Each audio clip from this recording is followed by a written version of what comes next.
Kia ora, and thank you for taking the time to watch an overview of the Marlborough Sound's Future Access Study engagement. Through the Marlborough Sound's Future Access Study, engineering consultancy Stantec has used the community's feedback and technical criteria to assess a range of potential future transport options, and then propose an emerging preferred option for each of the 5 areas of the Marlborough Sounds. In this video, we'll explain how and why the study has arrived at an emerging preferred option for the Rye Valley to Te Aumiti French Pass area. We'll also explain what a longer-term hazard adaptation pathway could look like. Adaptation is a journey, a series of steps. The emerging preferred option can be considered as the starting point of that journey.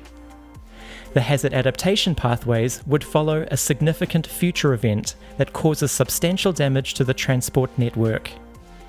Such an event would be a trigger for Council to assess the level of service provided by the network at that time. The estimated cost of the repairs for the 5 emerging preferred options is $160 million.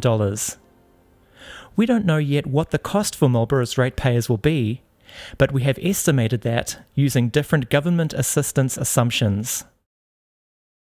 While we hope that the government, through Waka Kotahi, will fund much of this, Marlborough ratepayers will be asked to contribute, and that could be a significant proportion of the cost. The engagement document has information on how to calculate your potential additional rates costs based on implementing the emerging preferred options at different Waka Kotahi subsidy rates. For example, for most Marlborough ratepayers, if the land value of your property is $300,000, your additional annual rates increase could range from $213 to $523, depending on the level of subsidy from Waka Kotahi.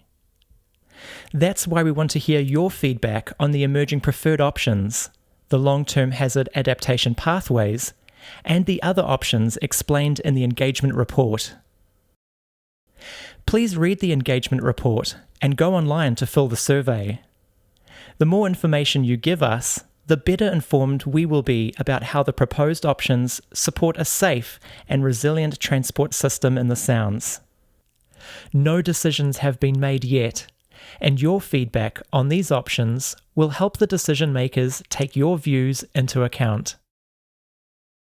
Let's take a look at Rye Valley to Te Aumiti French Pass, including Tennyson Inlet and Rangitoto ki te Tonga, D'Urville Island. Currently, there are no vehicle restrictions on this route. There are sections with 1 lane only and traffic management. The emerging preferred option is road access. This option indicates that restoring road access is justified, as are targeted improvements in resilience, particularly at the southern end of the study area around Okiwi Bay to State Highway 6.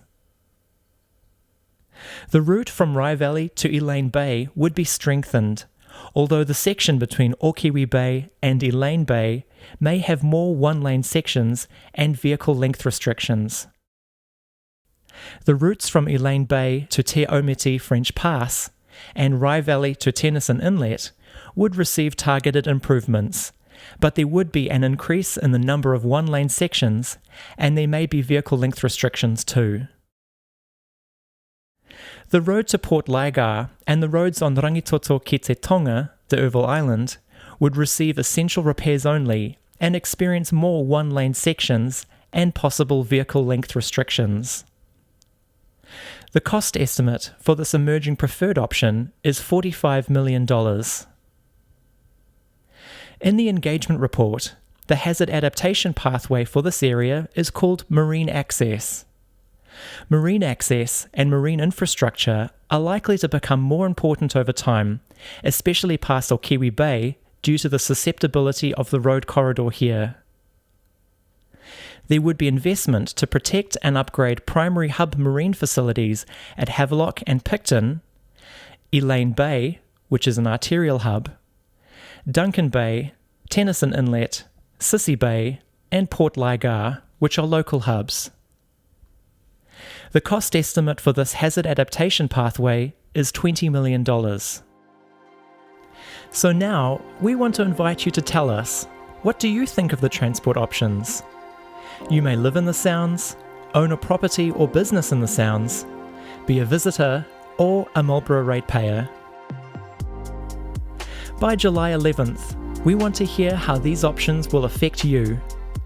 Your feedback will contribute to Waka Kotahi and Council's decision making for a viable future transport network in the Sounds. Thank you very much for listening and watching, and we look forward to hearing from you soon. Mā te wā.